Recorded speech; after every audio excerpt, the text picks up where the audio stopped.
Hi everyone, my name is Vincenzo Ciorparo. I am the Chief Development Officer at MariaDB Foundation, and I have been closely involved in the MariaDB Vector project, which is a vector search implementation in the relational database MariaDB.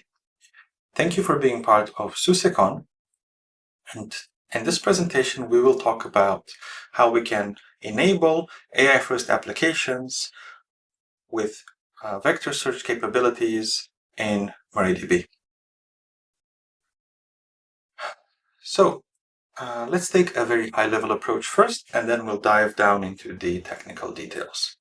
So what is MariaDB Vector useful for? Well, for short, it's a much smarter document, video, audio maybe, search. And this is significantly more powerful than traditional methods like full-text search because it leverages the power of large language models as part of its core semantics. So how does this work? Well, what you typically do is you have a set of documents you want to make searchable. For each one of these documents, you have to generate a vector embedding. A vector embedding is just a list of numbers. We'll go into details why they're relevant. We do the same process when we are looking for documents when a user asks a question. We take that question and convert it into a vector. And what MariaDB Vector does is it finds the closest vectors, document vectors, to your question vector. And this is relevant because it enables us to build applications that leverage large language models such as ChatGPT, like recommender systems. So let's say the user asks a question, what is a good coffee machine that your application, your web store sells? Well, typically ChatGPT is good at answering questions about what is a good coffee machine based on all the information available on the internet, but it doesn't know exactly which coffee machines your web store is selling. So then we need to get that information somehow and pass it onwards to the recommender system. And that is what's called Retrieval Augmented Generation, RAG for short. What RAG is you take the prompt that you would normally give to the AI model and you extend it. So you extend it with context. Like the prompt could look something like using only the following information, and here you give it the documents that MariaDB Vector found, answer the following question, and then you give it the user question. With this, you can fine-tune the AI model's response to make sure it responds to the relevant documents first. Now, all this sounds very good on paper, but it's important to understand technical details so you actually know the kind of complexities you're getting into. So first, we need to make a distinction between embedding models and generative models. Like ChatGPT is a generative model because it's very good at, you give it a question, it answers you in natural language with the correct sequence of words that should make sense. The embedding model, however, it's also trained on lots of data, but it's not geared towards giving you a sentence, but instead it gives you a vector embedding, a vector. What is a vector embedding? Well, it's simply a list of numbers. These numbers describe the features available in the original input. Like here, we can give it text, image, and video. We have this black box called the embedding model. Stuff goes into the embedding model, and we get output. The output is just a list of points in a multidimensional space. Why is that relevant? Well, it's relevant because of the relative position of these vectors based on the input. It's hard to visualize in multidimensional space. Even in three-dimensional space, it's hard to visualize. But let's look at it from a 2D perspective with a simple example. Imagine that each point in this graph here is one of the products you sell in your web store. We have product number 1, we have product number 2, and we have product number 3. So based on the position of product 1 and product 3 in relation to product 2, we can see that 1 and 3 are closer together, so there should be similar products, whilst product 2 could be something completely different, like product 1 and 3 are coffee machines, product 2 is a washing machine, for instance. So now comes the user question. The user question is, what is the best coffee machine that your web store sells? Well, in this case, the question is pertaining to coffee machines. So the vector embedding for the question is likely to fall around closer to 0.1 and 3 rather than to 0.2. So the task now is, how do we find the closest points between the red dot, the coffee machine, to all the other ones? And well, the answer is you use MariaDB Vector to quickly search for these and find you 0.1 and 3 as the best suggestions. And then we can give our user the best recommendation.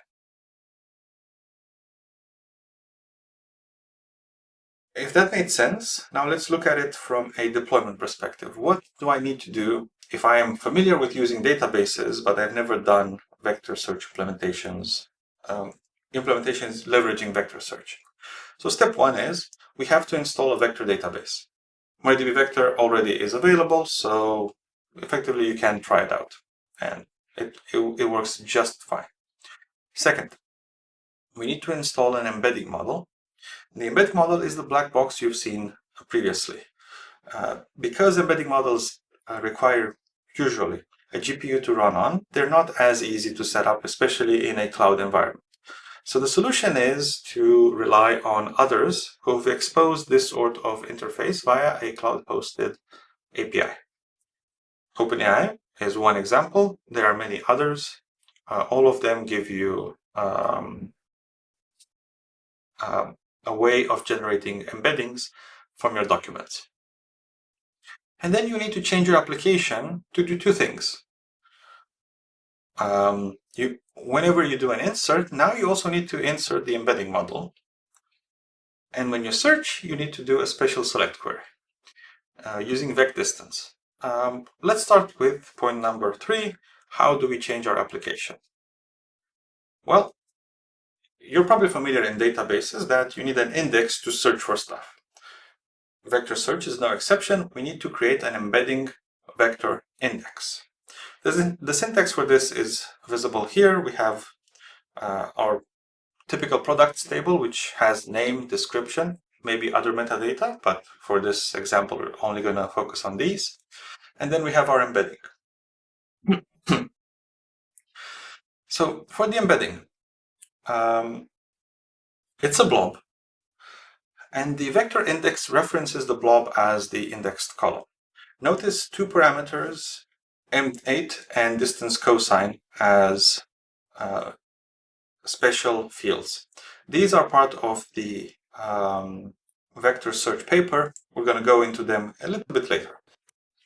But with this, we create our vector index with the distance between the between points using cosine distance. And finally, when we want to insert products into our web store, you have to also create the embedding value. So here we have our database connection, we have our products, and we have our AI model. The AI model can be your locally run instance, or maybe you just go and get the embeddings from OpenAI. What we need to do is we need to get the vector embedding for all the information we have on our product. So product name, product description, etc. All of that we bundle together into one, and we give it to the AI model to give us the vector back. We take that vector and then we put it into the database. Insert into products, name, description, and the embedding. That's all we need to change when we modify the insert algorithm in our application. Finally, now we need to search. So how does the typical search work? Well, here we have a layout of an architecture that's very typical to web stores. where we have an extra black box called the embedding AI model. So how does the vector search work in this case?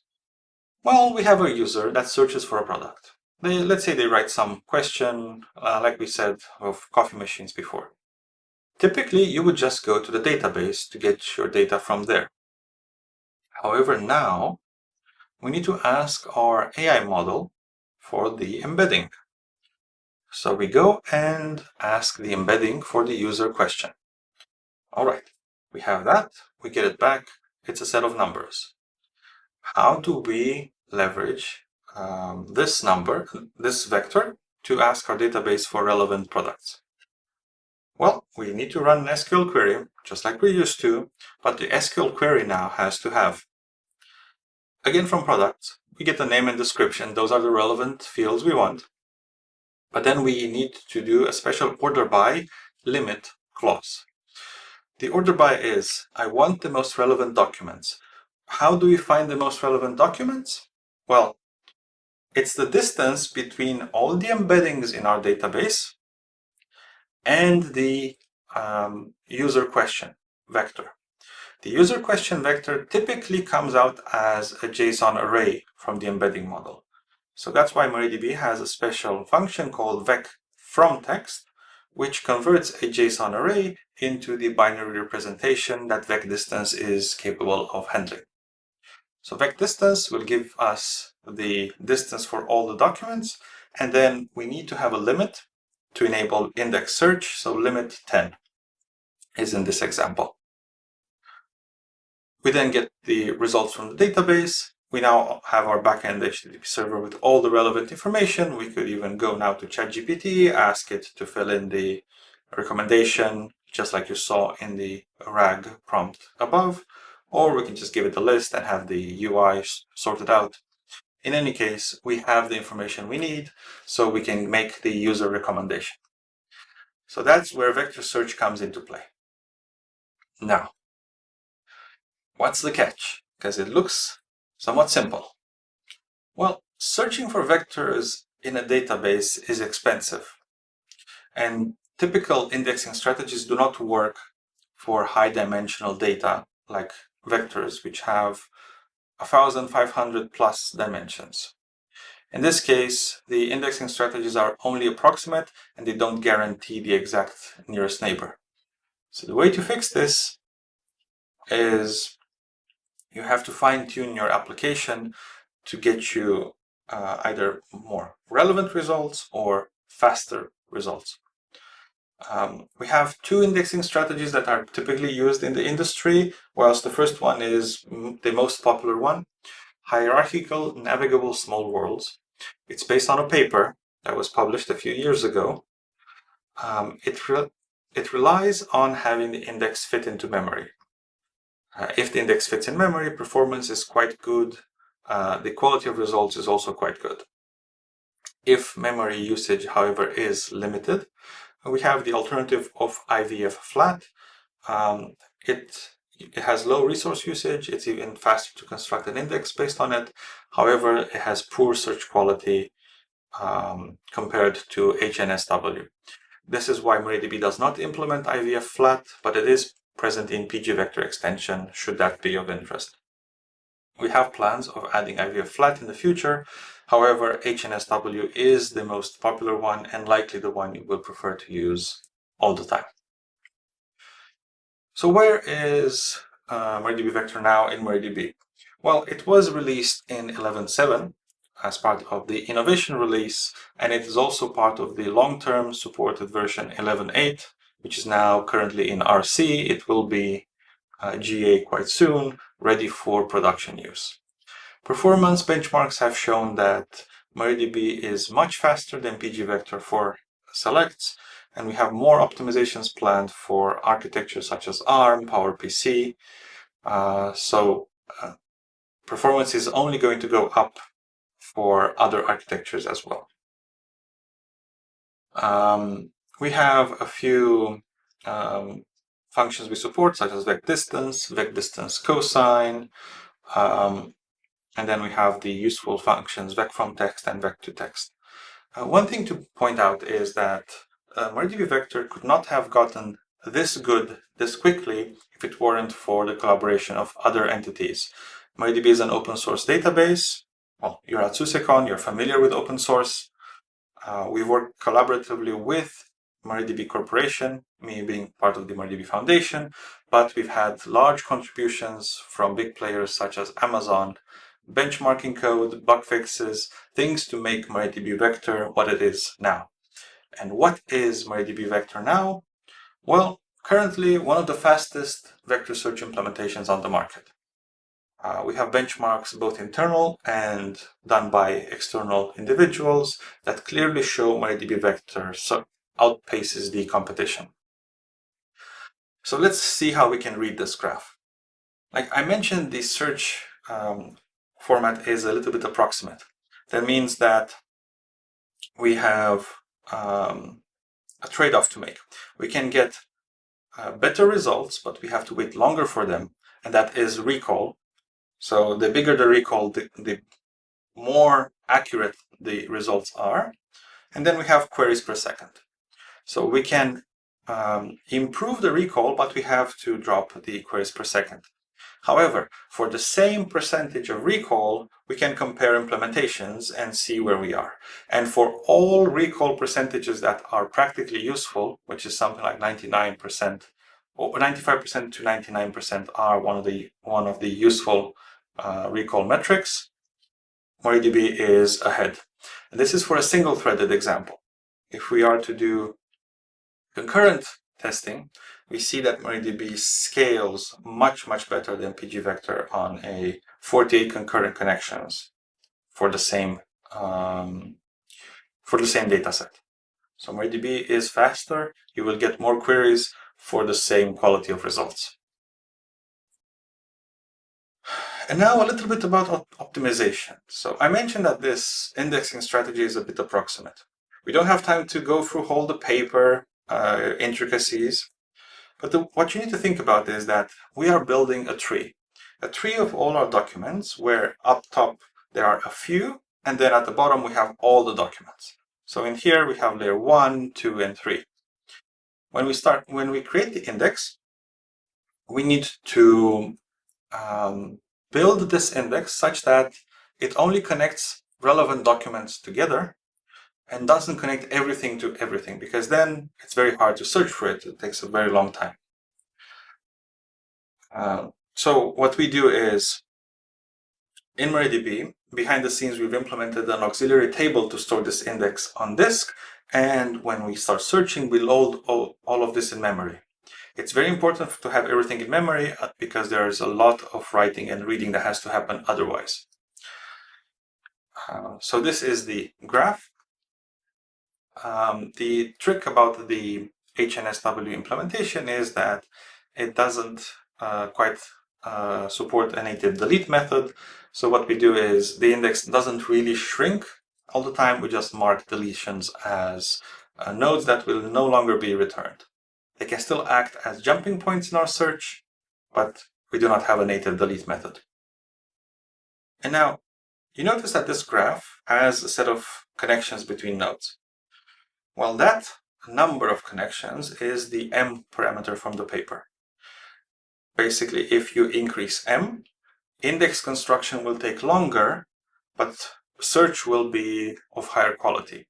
Search will also slow down a bit with the more connections you have, but typically, the bigger the M, the higher the quality search results are, but the slower inserts will be. And with pretty big M numbers, you will also get a slowdown in search speed. The best numbers tend to be around between 5 and 8 for this parameter. There's a system variable you can set, so then when you create an index, it automatically gets set to that value. If not, then you have to look at you have to manually specify it for the index. And then there is another parameter that strictly influences search speed. Do you want things more accurate or faster? So there's a parameter in the HNS paper called EF search. That's why we also call it EF search. Basically, if you make it a bigger value, speed will slow down when it comes to searching, but the higher the quality of results. So you can tune this parameter to fit your application needs entirely. And finally, we need to make sure that the index fits in memory. So there is a parameter called MHNS max cache size. This is a completely separate memory area than other caches you're familiar with in the database.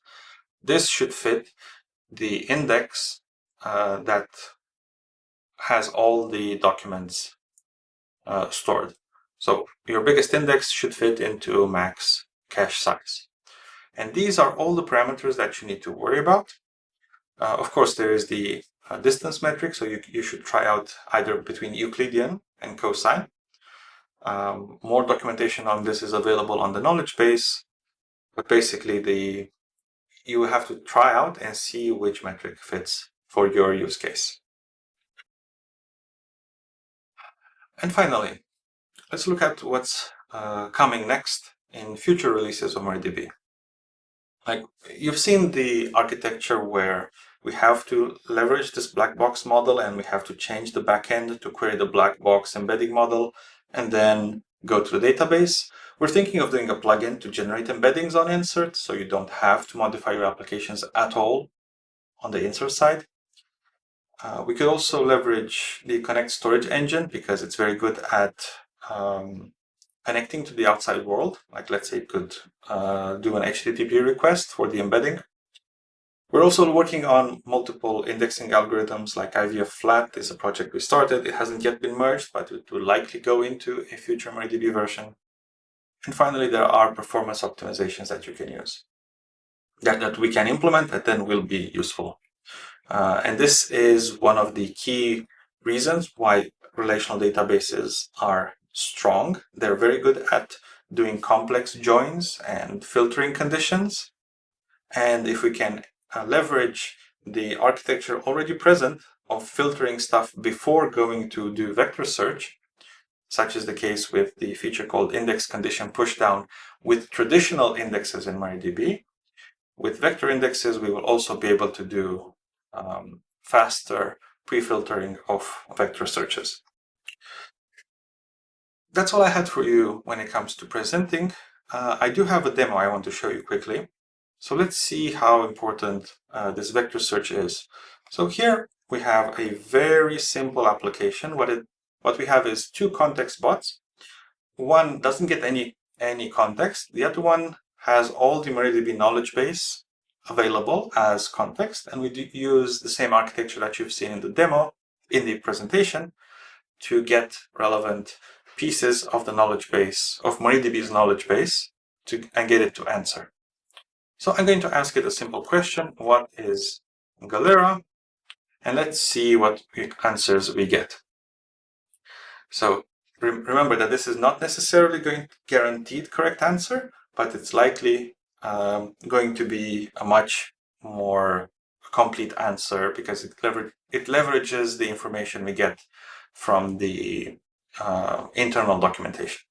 So this is the generic answer. The generic answer with will give you what is possibly correct, although if we look at the URL here, we do not know if this is a correct one or not.